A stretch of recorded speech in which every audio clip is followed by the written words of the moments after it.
अंग्रेजी कैलेंडर के अनुसार हम नए साल में प्रवेश कर चुके हैं। सारे कार्य इसी कैलेंडर के मुताबिक होंगे, लेकिन जनवरी की शुरुआत से ही मांगलिक कार्य का आयोजन नहीं होता है, क्योंकि खरमास इसी महीने को 14 तक होगा। 14 जनवरी को एक निश्चित समय पर खरमास की समाप्ति होगी। उसके बाद मांगलिक मुहूर्त शुरू हो जाएंगे। दरअसल शुभ अवसरों की प्लानिंग भले ही अंग्रेजी कैलेंडर से करते हो, पर ग्रह नक्षत्रों के हिसाब से हम मांगलिक आयोजन हिंदू पंचांग से ही करते हैं। आखिर खरमास क्या होता है? खरमास 14 तारीख को ही खत्म क्यों होगा और इसके बाद शुभ मुहूर्त क्यों शुरू होंगे? आइए जानते हैं खरमास के बारे में, साथ ही जानेंगे मकर संक्रांति के बारे में भी।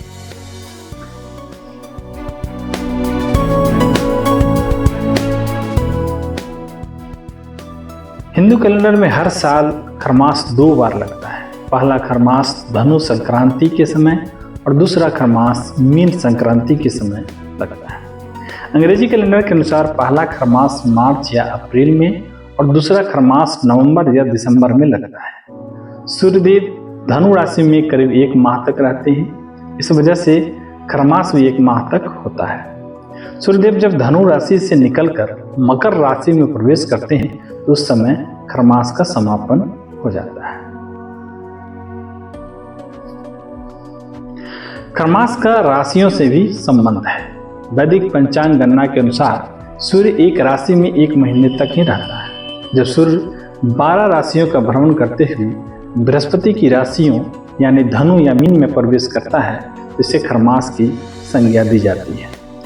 सूर्यदेव के धनु राशि में गोचर करने या सूर्य के समीप होने से गुरु का प्रभाव क्षीण या शून्य हो जाता है, इसलिए खरमास लगता है।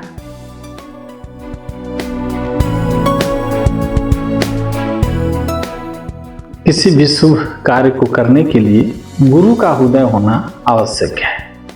चूंकि गुरु का प्रभाव शून्य हो जाता है, इसके कारण खरमास के दौरान मांगलिक कार्य नहीं किए जाते हैं।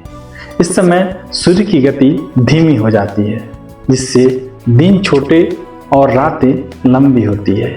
इसका प्रभाव मानव जीवन और प्रकृति पर देखा जाता है।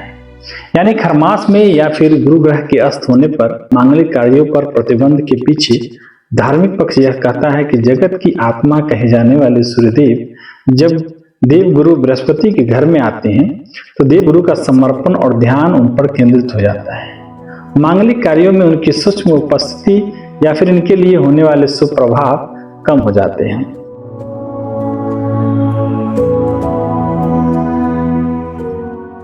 एक तर्क यह भी है कि पूष के महीने में सर्दी अधिक पड़ती है। पुराने जमाने में टेंट हाउस या फिर इस तरह की अन्य व्यवस्थाएं नहीं थी। ऐसे में यदि घर पर कोई मांगलिक कार्य आयोजित किया जाए तो मेहमानों को असुविधा होना स्वाभाविक है।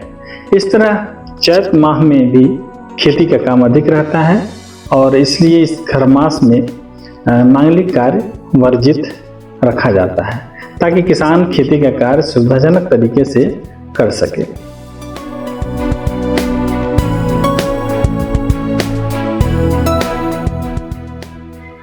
इसके वैज्ञानिक पक्ष भी हैं। खगोल शास्त्रियों का कहना है कि सूर्य की तरह गुरु ग्रह भी हाइड्रोजन और हीलियम की उपस्थिति से बना हुआ है। सूर्य की तरह इसका केंद्र भी द्रव्य से भरा हुआ है, जिसमें अधिकतर हाइड्रोजन ही है। दूसरे ग्रहों का केंद्र ठोस है। पृथ्वी से 15 करोड़ किलोमीटर दूर स्थित सूर्य तथा 64 करोड़ किलोमीटर दूर स्थित गुरु या बृहस्पति ग्रह में वर्ष में 1 बार ऐसे जमाव आते हैं, जिनकी वजह से सौर चुंबकीय क्षेत्र रेखाओं के माध्यम से बृहस्पति के कण काफी मात्रा में पृथ्वी के वायुमंडल में पहुंचते हैं। ये कण एक दूसरे के कक्षा में आकर अपनी किरणों को आंदोलित करते हैं। जानकारों का ऐसा कहना है कि उस कारण से भी व्यक्ति की मानसिक स्थिति में भी परिवर्तन आता है, जिससे मांगलिक कार्यों में व्यवधान संभावित है। खरमास का असर उत्तर भारत में ही देखा जाता है। दक्षिण भारत में इसका असर बहुत ही कम देखा जाता है। मलमास का प्रभाव उत्तर भारत के उत्तरांचल, उत्तर प्रदेश, बिहार, छत्तीसगढ़, राजस्थान आदि राज्यों में देखा जाता है। इसलिए यह मंगल कर्म व यज्ञ का निषेध यहाँ पे किया गया है।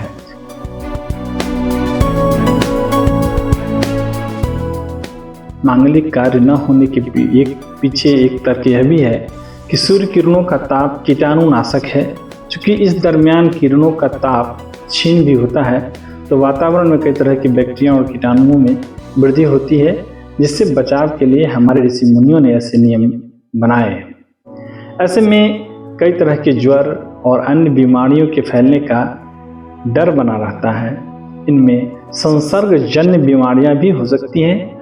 इन दिनों पूरे भारत में ठंडी हवाएं चल रही है, जिसको सहना बहुत कठिन होता है।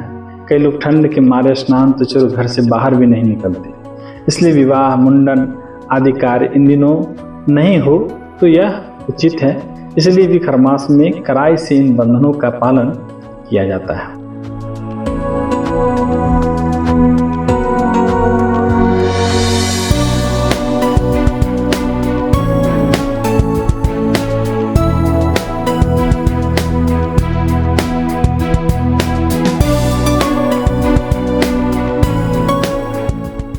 अब थोड़ी चर्चा मकर संक्रांति के बारे में भी कर लेते हैं।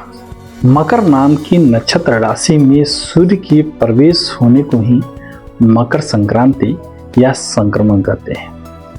वराह मिहिराचार्य के अनुसार पृथ्वी लंबे वर्तुलाकार मार्ग से सूर्य की प्रदक्षिणा करती है और कितने ही लोग का कहना यह है कि पृथ्वी स्थिर है तथा सूर्य ही पृथ्वी का भ्रमण करता है।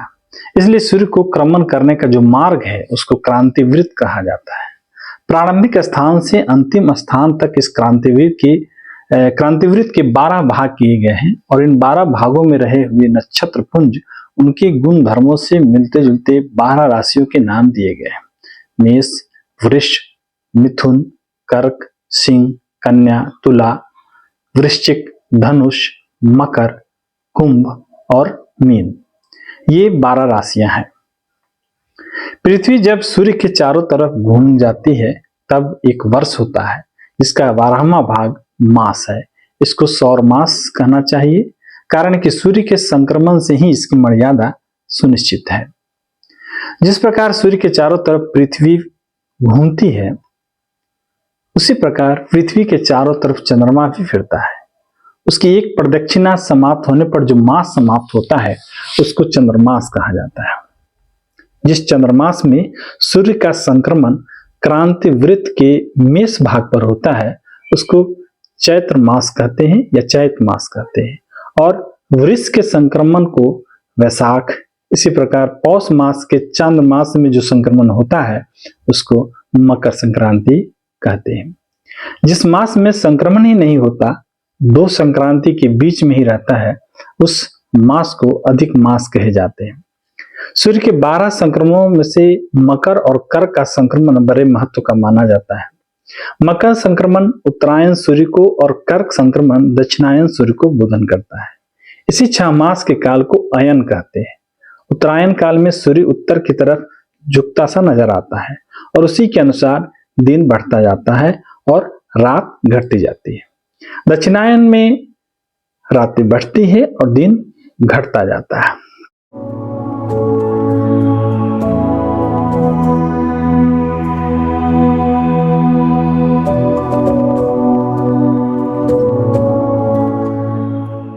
मकर संक्रांति का अपना एक धार्मिक महत्व है। एक व्रत के तौर पे इसे मनाया जाता है और इसमें तिल का विशेष महत्व है। मकर संक्रांति के पहले दिन एक ही समय भोजन करने का विधान है और मकर संक्रमण के प्रातःकाल तिलों से तैलाभ्य स्नान करना चाहिए, ऐसा कहा जाता है, कारण कि इस दिन तिलों का महत्व अधिक बताया गया है। यह श्लोक है, तिलस्नाई तिलोदती तिलोहोमी तिलोदकी तिलभुक तिल दाता च सठ तिला पापनाशना। तिल से ही स्नान, तिल का ही वटना, तिल का हवन, तिल का ही जल, तिल का ही खाना और तिल का ही दान, ये 6 कर्म तिल से ही होने चाहिए, ऐसा धार्मिक मान्यताओं में कहा जाता है।